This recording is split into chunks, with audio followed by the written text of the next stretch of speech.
बोलिए शंकर भगवान की जय। श्री लक्ष्मी नारायण भगवान की जय। वैशाख मास की जय।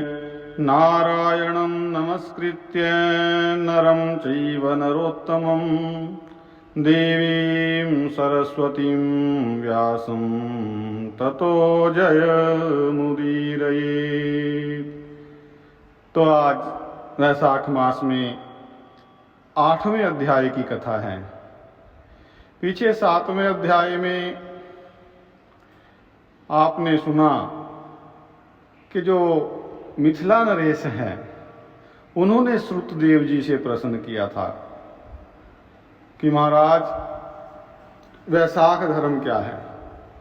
तो वैशाख के कर्मों के बारे में बताते हुए, वैशाख धर्म के बारे में बताते हुए अन्नदान के महत्व को आज बताते हैं। पहले जलदान का और जो क्रियाएं हैं वो बताई। तो आज श्रुतदेव जी कह रहे हैं, यह महाराज आज अन्नदान न करने का एक इतिहास मैं तुमसे कहता हूं। अन्नदान का कितना महत्व है, पुण्य होता है, ये तो बात ठीक है, लेकिन यदि अन्नदान ना करे तो क्या हो जाता है, इससे भी महत्व पता लगता है। फिर रेवा नदी के किनारे खुद स्वयं मेरे पिता जो है पिशाच हो गए थे। वो भूख और प्यास से स्थिर होकर के अपना ही मांस खाते थे। छाया वाले वृक्ष के न मिलने से उनकी दशा बहुत बुरी हो रही थी। पहले जन्मों के संचित बुरे कर्मों से उनकी कंठ की जो नाली का छिद्र है वो भी बहुत सूक्ष्म हो गया था। कंठ की नाली ब्लॉक हो गई थी, तो जिससे उनको बड़ी भारी पीड़ा होती थी। कुएं, बावड़ी और तालाब का जल उनको जहर के समान लगता था।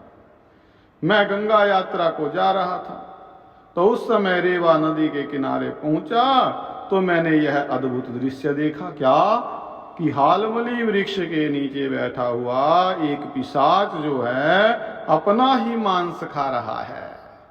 प्यास के मारे बुरी तरह चिल्ला रहा है।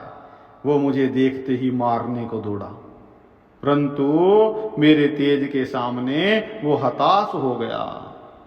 लेकिन फिर भी मुझको उस पर दया आई और मैंने उससे कहा कि भाई डरने का कोई कारण नहीं है, बताओ आप कौन हो, अपना सब वृत्तांत कहो, मैं आपको शीघ्र ही इस दुख से छुड़ा दूंगा।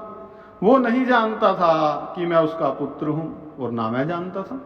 तो वो कहने लगा कि आनर्त देश में भूराक्त नामक एक नगर था और मैं संस्कृत गोत्र में उत्पन्न हुआ और मैत्र मेरा नाम था। तप, दान और यज्ञ में मेरी बड़ी श्रद्धा थी। मैंने संपूर्ण विद्या पढ़ाई, परंतु मैंने वैशाख मास में कभी अन्नदान नहीं किया।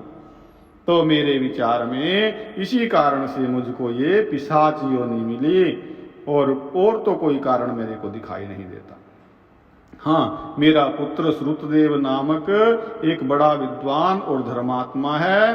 तुम उससे जाकर के कह देना कि तुम्हारा पिता वैशाख में दान न देने के कारण, वैशाख में अन्नदान न देने के कारण पिशाच योनि में पड़ा हुआ रेवा नदी के किनारे बैठा हुआ अपना ही मांस खा रहा है। यह बात मैंने तुमसे कही है। यदि तुम मेरे पुत्र से जाकर के कहोगे तो तुम्हारी बड़ी कृपा होगी।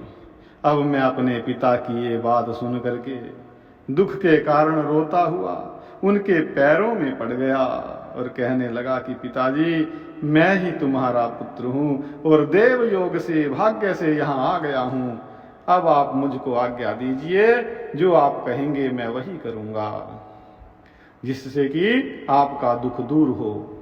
तब वो बड़ी प्रसन्नता के साथ कहने लगे कि भाई यात्रा करके शीघ्र घर जाओ और मेष संक्रांति में स्नान आदि करके भगवान विष्णु के निमित्त अन्न आदि किसी श्रेष्ठ ब्राह्मण को दान दो।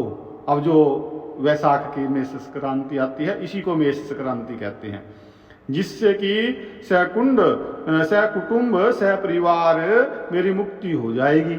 मैंने तीर्थ यात्रा करके घर आकर वैशाख के मास में अन्नदान दिया, तब मेरे पिता पिशाच योनि से मुक्त हो मुझको आशीर्वाद देते हुए विमान में बैठ करके वैकुंठ लोक को चले गए। तो राजन ये अन्नदान न देने का कारण बताया कि क्या होता है अन्नदान न देने से, पिशाच तक की योनि मिलती है, अर्थात आगे खाने को भी कुछ नहीं मिलता, और साथ ही यदि दान दे तो फिर वो योनि छूट जाती है।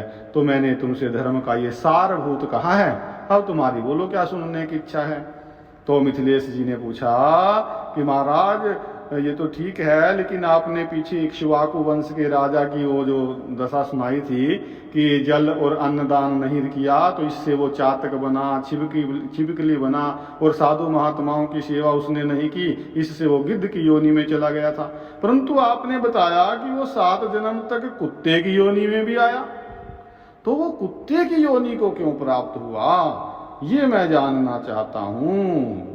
क्योंकि उसने कभी संत महात्माओं को कष्ट नहीं दिया है, ना ही वो कोई कृपण था, उसने केवल संत महात्माओं की सेवा नहीं की, सो उसको फल नहीं मिला, उसने किसी को कष्ट भी तो नहीं दिया, सो बिना कारण ही उसको कुत्ते की योनि क्यों मिली, इसका मुझको संशय है, कृपा करके आप मेरी शंका का समाधान कीजिए। तो इस प्रकार का प्रश्न जो है 9वें अध्याय में श्रुतदेव जी से मिथिलेश जी करेंगे, और वो इसके बारे में फिर सारा कारण इसका बताएंगे।